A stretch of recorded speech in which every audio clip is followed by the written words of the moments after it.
তো hello guys, আমাদের বাড়ির সামনে চলছে আজকে গর্ত করা, কেননা সরকার থেকে বাড়ি পেয়েছি, করতে তো হবেই। আর গর্ত করতে করতে সামাসলের লাইনটা এমন ভাবে কাটি যাবে কখনো ভাবনি। দিল রে খরচা বাড়াই। তো গাইস এখান থেকে মুই যাও আর অনেকটা রোদও দেটে আর মাও ডাকে খাবার খাওয়ার জন্য। তো গাইস আমি এখন আসি খাবার খাওয়ার জন্য, আর খাবার আছে এই সব আইটেম, তাড়াতাড়ি করে আমি খাই নাও। খাবার শেষের পর আমি একটু ঘুমাই যাও, ঘুম ঘুম লাগেটে। আর ঘুমাইতে ঘুমাই দেখো আমি লাকা গেমিং এর ভিডিও।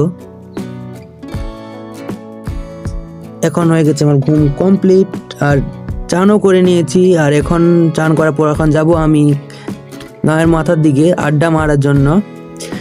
আসি দেখো এখানে ক্রিস কাকা আর ছোট ভাইয়ের সাথে লাগে রে। তো গাইস এখন আমি এখানে আড্ডা মারা, দেখা হবে পরবর্তী ভিডিওতে। আজকের মতন এখানে এত দূর, বাই বাই।